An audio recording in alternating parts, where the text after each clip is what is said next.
দর্শক বিরতির পর আবারও ফিরে এলাম বাজেট 2024-25-এর আলোচনা। একটা বিষয় নিয়ে যদি আলোচনা করতে চাই, বাংলাদেশে তো অনেক মেগা প্রকল্প এখন উদ্বোধন হয়ে গেছে, আমরা অনেকে ব্যবহার করছি।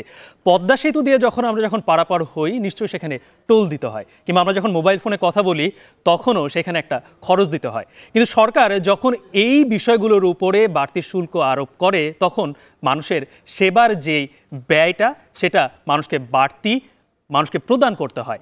সেই বিষয়গুলো নিয়ে আমরা আসলে জানতে চাই এবং মানুষের আগ্রহ থাকে যে প্রতি বাজেটে এই সেবার ব্যয়গুলো কি বাড়ছে না কমছে। সেই বিষয় নিয়ে বিস্তারিত জানাতে আমার সঙ্গে আমি ডেকে নিচ্ছি আমার সহকর্মী নাইম আবিরকে। গালিব, আপনাকে ধন্যবাদ। চমৎকার আলোচনা হচ্ছিল বাজেট নিয়ে এবং আমরা এ পর্যায়ে আপনি শুরু করে দিয়েছেন। আমি যেটি নিয়ে কথা বলতে চাই সেটি হচ্ছে যে বাজেটে সেবা খাতে কিছু নতুন করে যদি কর অবকাশের যে সুযোগ রয়েছে সেটি আসলে কিছুটা যদি কমে যায় বা প্রত্যাহার করা হয়, সেক্ষেত্রে সেবা খাতের কিছু জায়গায় অবকাঠামো থেকে শুরু করে, আপনি পদ্মা সেতুর কথা বলছিলেন, পদ্মা সেতু থেকে শুরু করে বিভিন্ন জায়গায় আসলে কিছু টোলের খরচ বাড়বার সম্ভাবনা শঙ্কা তৈরি হয়েছে, সেটি নিয়ে আমরা একটু আলোচনা করতে চাই। তাহলে প্রথমে যদি আমি বলি যে শুরু যদি করতে চাই তাহলে হচ্ছে ইন্টারনেট ব্যবহার নিয়ে আমি একটু আলাপটা শুরু করতে চাই। আপনি জানেন যে আমরা বর্তমান সময়ে ইন্টারনেট ব্যবহার করা একেবারে মানে সব থেকে বেশি আমরা ব্যবহার করে থাকি মোবাইল ফোনে। আমার হাতে ট্যাব, এই দুটো ট্যাবও কিন্তু ইন্টারনেটের মাধ্যমে ব্যবহার করছে। আমাদের পুরো অন ইয়ার কার্যক্রম সেটিও ইন্টারনেটের মাধ্যমেই চলছে। আমরা দেখাতে চাই যে ইন্টারনেট সেবায় কিন্তু সেই খরচ বাড়বার একটা সম্ভাবনা তৈরি হয়েছে। বর্তমানে আমরা 15% ভ্যাট দিয়ে থাকি, এখানে আরও 5% ভ্যাট আসলে যুক্ত হওয়ার সম্ভাবনা রয়েছে। অর্থাৎ যদি সেটি হয়ে থাকে তাহলে কিন্তু 20% পর্যন্ত ভ্যাট আসলে দেয়া হতে পারে, মানে দেয়া লাগতে পারে। আমাদের নতুন এই যে প্রস্তাবিত যে অর্থ বছর আজ কিছুক্ষণের মধ্যে অর্থমন্ত্রী এটি আসলে পেশ করবেন, এরপরে যদি কার্যকর হয় সেক্ষেত্রে আমরা একটু বলছি। এবং এরপর যদি বলি যে ভয়েস সেবায় কর বসতে পারে, সম্পর্ক শুল্ক বসতে পারে আরও 3%, এবং তাতে কিন্তু কথা বলবার খরচ বাড়বে। গালিব, মানে ইন্টারনেট ব্যবহার করা এবং মোবাইলে কথা বলা আমাদের খুবই গুরুত্বপূর্ণ বিষয়, যে আমরা যোগাযোগ করবার জন্য এই দুটি মাধ্যম কিন্তু আমরা সবথেকে বেশি, এই সময়টা আসলে সবথেকে বেশি এই জিনিসগুলোরই কিন্তু প্রয়োজন হবে। মোবাইল ফোন কিংবা ইন্টারনেট নির্ভরতা, একই ফোন কল বা ভয়েস কলের নির্ভরতা। আমরা সেটিও আবার দেখবো যে মোবাইলে যে কথা বলার খরচ বাড়বে গালিব, সেটি নিয়ে আমরা একটু আপনাকে জানাতে চাই। প্রথমে যদি বলতে চাই যে বর্তমান সময়ে আমরা যখন মোবাইলে টাকা রিচার্জ করে থাকি, ধরেন আমি 100 টাকা রিচার্জ করলাম, সেই 100 টাকা রিচার্জের মধ্যে আমরা 66 টাকা ব্যবহার করতে পারি আর কি। অর্থাৎ আমাদের এখানে কর দিতে হয় 34 টাকা। আমরা যে দেখছি যে ভ্যাট, সম্পূরক শুল্ক এবং সারচার্জ সব কিছু মিলে আমরা 100 টাকার মধ্যে বর্তমানে 34 টাকা কেটে নেওয়া হয়, আমরা 66 টাকা ব্যবহার করতে পারি। অর্থাৎ এবার যদি প্রস্তাবিত বাজেটে সেটি যদি 39 টাকা সারচার্জ, সম্পর্ক শুল্ক এবং ভ্যাট আরোপ করবার সম্ভাবনা রয়েছে, এবং তাতে কিন্তু গালিব আরও 5 টাকা আমাদের পকেট থেকে বেশি দিতে হবে।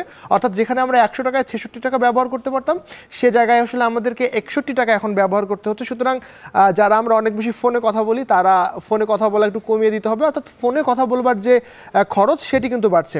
গালিব, এবার আমরা একটু আসি ফোনে কথা বলবার জন্য আপনার কি লাগবে?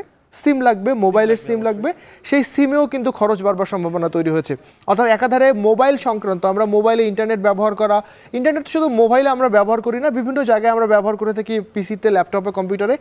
এবার আমরা যদি বলি ইন্টারনেট এবং মোবাইলে কথা বলা, এবং কথা বলার জন্য যে সিম দরকার, সেই সিমে বর্তমানে আমরা কর দিই 200 টাকা পর্যন্ত, এবং সেটি গিয়ে আসলে আরও 100 টাকা বাড়তে পারে। অর্থাৎ সিম কিনতে গেলে আপনাকে কিন্তু কমপক্ষে 300 টাকা গুনতে হতে পারে প্রস্তাবিত বাজেটে, যদি এই সেবার মানে এই বিষয়গুলো যেগুলো আমরা বলছি যে মোবাইল সংক্রান্ত বা ইন্টারনেট সংক্রান্ত অথবা সিমের দামের ব্যাপারে, এগুলো আপনাকে বেশি। অর্থাৎ কথা বলায় খরচ বাড়ছে, ইন্টারনেট ব্যবহারে খরচ বাড়ছে, সামাজিক যোগাযোগ মাধ্যম আমরা অনেক বেশি ব্যবহার করি, সেখানটায় খরচ বাড়বার একটা সম্ভাবনা তৈরি হয়েছে।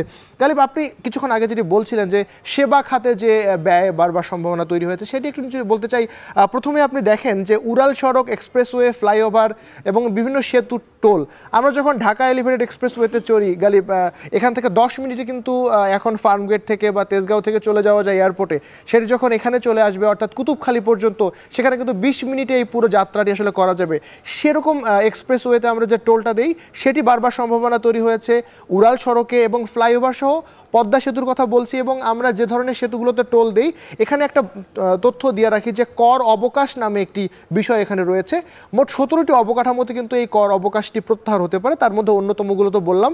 এরপরে কমিউনিটি সেন্টারের আপ্যায়ন ব্যয়, এবং এটি একটু নিয়ে বলতে চাই গালিব, যারা সামনে বিয়ে করবেন, মানে বিয়ের খরচের একটা দুঃসংবাদ, এবং বিয়ের খরচের একটি বড় খাত কিন্তু কমিউনিটি সেন্টার। শুধু বিয়ে না, যে কোনো সামাজিক অনুষ্ঠান। শহর অঞ্চলে নিশ্চয়ই এটা কিন্তু অনেক বেশি, আমরা কিন্তু কমিউনিটি সেন্টার নির্ভরই, কারণ গ্রামে নিজের বাড়িতে হয়তো বা সেটা আয়োজন করে, কিন্তু শহরে কিন্তু এটা অনেক বেশি লাগে। হ্যাঁ, শুধু বিয়ের ক্ষেত্রে না, যে কোনো সামাজিক অনুষ্ঠান আমরা কমিউনিটি সেন্টারে আয়োজন করে থাকি শহরে, সেটিতে কিন্তু খরচ বাড়বার সম্ভাবনা রয়েছে। এবং টিন যে সার্টিফিকেট, সেই সার্টিফিকেটটাও কিন্তু জমা দিতে হবে কমিউনিটি সেন্টার যখন আমরা বুক করতে যাব। সেক্ষেত্রে কমিউনিটি সেন্টারের খরচটি বাড়বে এবং সামাজিক অনুষ্ঠানের উপর কিন্তু এটির প্রভাব পড়বে। এবার যদি বলতে চাই হাট বাজারের ইজারা, গালিব আমরা জানি গ্রাম থেকে শহরে সামনে কোরবানির হাট আসছে, হ্যাঁ, এবং এখানে কিন্তু ইজারা দেওয়া হয় এবং ইজারাতে যারা আসলে জয়ী হয়, মানে ইজারা পান, তাদেরকে কিন্তু একটা নির্দিষ্ট পরিমাণ অর্থ দিয়ে কিন্তু তাদেরকে ইজারাটি মানে নিতে হয় আর কি, এই হাট বাজারের ইজারাটি। সেখানেও কিন্তু আমরা একটু যদি বলি যে মাসুল বাড়বার সম্ভাবনা রয়েছে। এবং সবশেষ যদি বলি যে জমির নামজারি, গালিব এখন তো জমির দাম অনেক বেশি বেড়ে গেছে, মানে স্বর্ণের মতো জমিও একটি গুরুত্বপূর্ণ বিষয় হয়ে দাঁড়িয়েছে। সেক্ষেত্রে জমির নামজারির একটা বিষয় থাকে, গভীর সমুদ্রবন্দর, নদীবন্দর ব্যবহার, এবং একটু যদি বলে রাখি বিভিন্ন পার্ক, হাইটেক পার্ক আছে, আইসিটি পার্ক আছে, অ্যামিউজমেন্ট পার্ক আছে, অর্থাৎ আমরা যে বিনোদনের বিভিন্ন মাধ্যম হিসেবে আমরা পার্কগুলোতে যাই, আমরা যেমন ঢাকায় এখানে আমরা নন্দন পার্কে যাই, বা ঢাকায় যদি আমরা বলি বিভিন্ন যে ফ্যান্টাসি কিংডমে যাই, সেইখানে যে আমরা প্রবেশ করব, সেই প্রবেশ করবার কিন্তু টোল যে আমরা যে টিকিটটি কাটি, সেই জায়গাটাতে কিন্তু একটু দাম বাড়বার সম্ভাবনা রয়েছে। সুতরাং আমি যদি বলতে চাই যে এরকম জমির যে নামজারি এবং গভীর সমুদ্রবন্দর, নদীবন্দর ব্যবহার করবার ক্ষেত্রে চট্টগ্রামে আমাদের সমুদ্রবন্দর যারা ব্যবহার করে, আমরা জানি নদীবন্দর আছে বাংলাদেশের, সেই নদীবন্দরগুলো ব্যবহারের ক্ষেত্রে কিন্তু এই অতিরিক্ত আমাদেরকে যে এগুলো প্রত্যক্ষভাবে জনগণকে আসলে ব্যয় না করতে হলে পরোক্ষভাবে আসলে এই ব্যয়গুলো জনগণের উপরেই আসলে পড়বে। এবং এটি আসলে মানে আমরা তো যেহেতু সম্ভাবনার কথা বলছি, কারণ যেহেতু এখনো পর্যন্ত বাজেটটি পেশ হয়নি, পেশ হলে হয়তো আমরা সিদ্ধান্তটি জানতে পারবো প্রস্তাবিত যে বাজেটটি তৈরি হবে।